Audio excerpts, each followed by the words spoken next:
함께 신앙 고백하심으로 9월 6일 주일 새벽 기도회를 하나님 앞에 드립니다. 전능하사 천지를 만드신 하나님 아버지를 내가 믿사오며 그 외아들 우리 주 예수 그리스도를 믿사오니 이는 성령으로 잉태하사 동정녀 마리아에게 나시고 본디오 빌라도에게 고난을 받으사 십자가에 못 박혀 죽으시고 장사한 지 사흘 만에 죽은 자 가운데서 다시 살아나시며 하늘에 오르사 전능하신 하나님 우편에 앉아 계시다가 저리로서 산자와 죽은 자를 심판하러 오시리라. 성령을 믿사오며 거룩한 공예와 성도가 서로 교통하는 것과 죄를 사하여 주시는 것과 몸이 다시 사는 것과 영원히 사는 것을 믿사옵나이다. 아멘.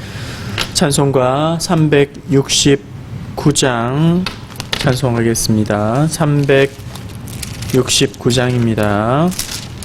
죄짐 맡은 우리 구주 1절만 찬송하겠습니다. 369장입니다.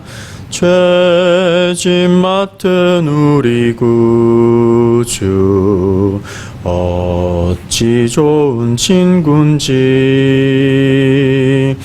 걱정 근심 무거운 짐 우리 주께 맡기세. 주께 고함 없는 고로 복을 받지 못하네.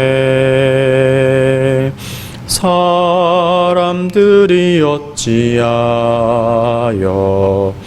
아랠 줄을 모를까.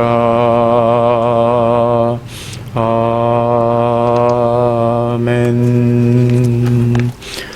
함께 보실 성경 말씀은 신약 데살로니가 전서 5장 말씀입니다. 데살로니가 전서 5장 16절 17절, 18절 말씀입니다. 제가 봉독하겠습니다. 항상 기뻐하라, 쉬지 말고 기도하라, 범사에 감사하라. 이것이 그리스도 예수 안에서 너희를 향하신 하나님의 뜻이니라. 아멘. 너무나도 익히 잘 알고 있는 말씀입니다. 이보다 더 하나님의 뜻을 선명하게 분명하게 그리고 간접적으로가 아니라 직접적으로 언급하고 있는 말씀은 이 데살로니가 전서 5장 16절부터 18절 말씀이라고 할 수 있을 겁니다. 하나님의 뜻이 어떻게 나타나고 있습니까? 항상 기뻐하고 쉬지 말고 기도하고 범사에 감사하라는 것이 하나님의 뜻이라고 그렇게 말씀합니다. 그런데 성도 여러분, 이것이 말이 되는 이야기일까요? 이것이 가능하기라도 하겠습니까? 항상 기뻐할 수가 있습니까? 없습니다. 쉬지 말고 기도할 수가 있습니까? 없습니다. 기도가 저절로 되는 것이 결코 아니지 않습니까? 기도가 자연스럽게 되는 것이 아니지 않습니까? 기도는 그야말로 노동이라고도 할 정도로 참으로 애를 써야 하는 것이 기도인데 기도가 그러하고 또 범사에 감사할 수 있을까요? 없습니다. 이 말씀은 참 실천하기 어려운 말씀인 것 같습니다. 제일 먼저 항상 기뻐하라 이 말씀만 보더라도 말씀대로 우리가 순종하려고 한다면 실천하려고 한다면 그것은 불가능하게만 여겨집니다.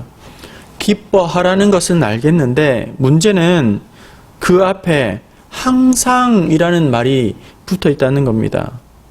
이 말씀에 그대로 우리가 순종하려고 한다면 언제 어디서나 무엇을 하든지 누구를 만나든지 항상 기뻐할 수 있어야겠습니다. 설령 좋은 일이 아니라도 나쁜 일이 생겼을 때에도 그리고 기쁜 일이 아니라 슬픈 일을 당했을 때라도 기뻐하라. 그런 말씀인데 기뻐해야 하는 것까지는 우리가 동의를 할 수 있습니다. 알 수 있습니다. 알겠습니다. 하지만 우리가 살다 보면 어찌 기쁜 일만 그렇게 생기겠습니까? 슬플 때도 있습니다. 짜증날 때도 있습니다. 병들 때도 있습니다. 곤고함에 실패할 때도 있습니다. 그렇게 본다면 이 말씀은 참 이상한 말씀이고 참 이상한 명령이고 이해할 수 없는 말씀이고 실천할 수 없는 오히려 무력감과 좌절감을 우리에게 안겨주는 그런 말씀이라는 거예요. 순종할 수도 없는 그런 말씀을 우리에게 주셔서 좌절감만 안겨주는 것입니다. 그렇다면 이 말씀을 우리는 어떻게 이해하고 받아들이고 또 우리의 삶에 적용할 수 있을까요? 여러분, 이 말씀은 방향성에 대한 말씀입니다. 다시 말하면 태도에 대한 그런 말씀입니다. 항상 기뻐하고자 하는 그런 방향성, 그런 마음의 태도를 항상 견지하고 그러려고 힘쓰는 그것이 필요하다는 것입니다. 엘렌 쉔펠트라는 미국 버클리대 교수가 수학에 대한 아주 흥미로운 연구를 하였습니다. 그는 말합니다. 수학 문제를 풀 때에 필요한 것이 있다면 수학적인 재능보다 문제에 대한 접근하는 태도이다. 이렇게 말을 했어요. 다시요. 문제를 풀 때에 중요한 전제는 필요한 것은 뭐냐면 문제를 얼마나 잘 푸느냐 하는 IQ나 재능이 아니라 문제를 접근하는 태도다. 이렇게 이야기를 합니다. 그래서 쉔펠트 교수가 팀이 연구를 해보니까 중고등학교 학생들을 대상으로 수년 동안 관찰하고 연구를 해보았을 때에 어려운 문제를 이 아이들에게 풀도록 그렇게 요구를 했다는 거예요. 그런데 어려운 문제를 만났을 때에 대부분의 학생들은 중도에 그냥 포기해버리고 시도하다가 그냥 그것을 다 하지 않더라는 겁니다. 고등학생들도 조금은 더 그 문제를 풀려고 씨름을 하지만 결국 포기를 대부분이 하더라는 거예요. 그런데 그 개 중에 몇 명은 시간이 아무리 오래 걸리더라도 계속 그 문제를 풀려고 애를 쓴다는 거예요. 힘쓰더라는 겁니다. 며칠이 지나도록 계속 문제를 붙잡고 계속 그것을 파고들더라는 것입니다. 스스로 이해할 만한 결과가 나올 때까지 집요하게 그 문제를 계속 파고들더라는 거예요. 그러면서 이 연구팀은 이런 아이들이 훨씬 더 수학에 뛰어난 재능과 능력을 보인다는 것을 발견하게 되었습니다. 그러니까 이런 것이죠. 보통의 문제들을 부딪히게 되면 낙담하게 되고 쉽게 절망하게 되고 포기하는 반면에 문제를 만났을 때에 길을 만들어내려고 하는 몸부림치는 그런 태도를 취하는 사람들이 있다는 겁니다. 문제를 오히려 성장의 기회로, 도전의 기회로, 그리고 또 새로운 디딤돌로 그렇게 만들어내고야만 하는 그런 사람들이 있다는 것이죠. 그냥 한번 해보자.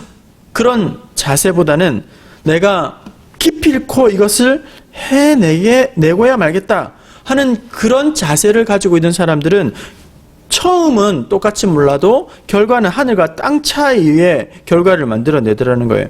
소극적으로 반응하고 태도를 취하는 사람은 아무것도 이루어지는 것이 없지만 자신감도 없고 또 새로운 아이디어도 나오지 않지만 그래서 불평하고 원망으로 그의 삶을 물들이지만 해내야 한다.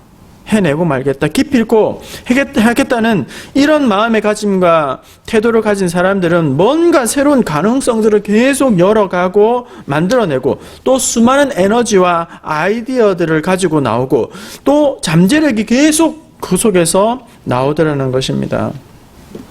코로나 사태로 말미암아 참 우울한 시간을 보내고 있습니다.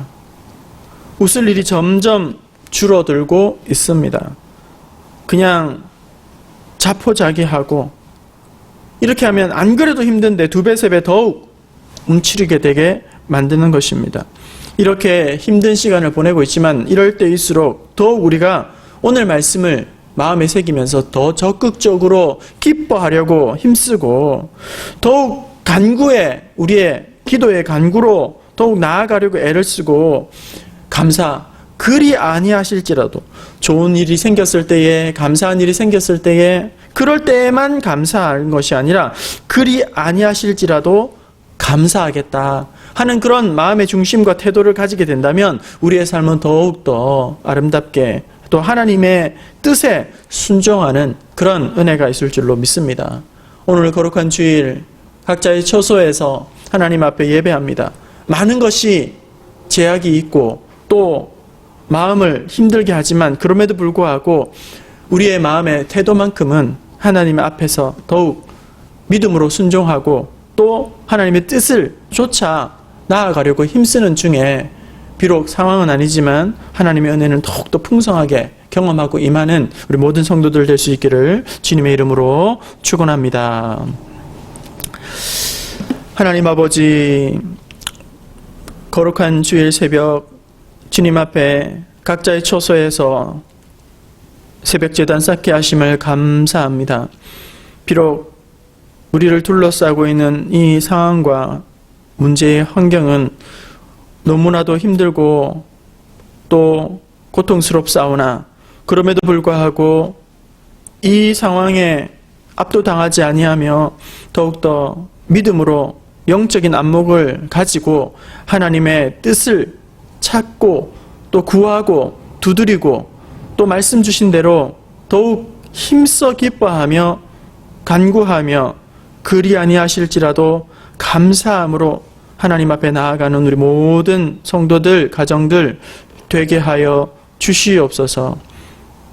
그냥 포기하고 자포자기하고 그렇게 시간을 보내는 것이 아니라 더욱 힘을 다하여 마음을 다하여 하나님을 사모하며 또 어느 곳에 있든지 예배의 성공자로 살아가고자 힘쓰는 우리 부평중앙교회 모든 성도들이 되게 하여 주시옵소서. 하나님께서 우리의 모든 것을 생각과 마음을 감정을 의지를 하나님께서 통치하시고 다스려 주실 줄로 믿사옵고 예수님의 이름으로 기도하옵나이다. 아멘. 하늘에 계신 우리 아버지여, 이름이 거룩히 여김을 받으시오며 나라가 임하시오며 뜻이 하늘에서 이루어진 것 같이 땅에서도 이루어지이다. 오늘 우리에게 일용할 양식을 주시옵고 우리가 우리에게 죄 지은 자를 사하여 준 것 같이 우리 죄를 사하여 주시옵고 우리를 시험에 들게 하지 마시옵고 다만 악에서 구하시옵소서. 나라와 권세와 영광이 아버지께 영원히 있사옵나이다. 아멘. 합심하여 기도할 때에 말씀을 기억하시면서 기도할 수 있기를 바랍니다. 그리고 이번 주 함께 기도할 기도의 제목입니다. 질병 가운데 있는 환우들을 위해서 고통 가운데 하나님 치료의 광선을 비춰주셔서 온전한 치료와 회복과 그리고 또 힘들면 힘들수록 더욱 십자가를 의지하는 우리 환우들, 가족들가 되게 하여 주옵소서. 또 코로나로 인하여서 고통 가운데 있는 우리 성도들의 기업과 사업장들 그리고 취업을 위하여 기도하고 있는 우리 청년들, 자녀들을 위해서 기도해 주시기 바랍니다. 또한 돕고 섬기는 교회와 협력 선교사님들 그리고 자녀 교육자들을 위해서 어렵고 힘든 가운데에서도 하나님께서 위로함을 주시고 더욱 귀한 사명 잘 감당할 수 있도록 능력을 권세를 더하여 주옵소서. 또한 고통 가운데 있는 이 나라 이 민족들 이념과 진영과 편가르기와 분리와 갈등과 그런 어려움 병든 이 나라 이 민족 속히 하나 되게 하여 주시며 또 위정자들을 붙잡아 주셔서 당리당략이 아니라 온 나라를 하나가 되는 그런 위정자들이 되게 하여 주시옵소서라고 이 나라 이 민족을 위해서 기도해 주시기 바랍니다. 또 오늘은 거룩한 주일입니다. 각자의 처소에서 예배드리지만 하나님이 기뻐하시는 예배의 성공자들이 다 되게 하여 주시옵소서. 그리고 여러분의 가져나온 기도의 제목으로 다 같이 주님의 이름 한번 부르짖고 함께 기도하도록 하겠습니다. 주여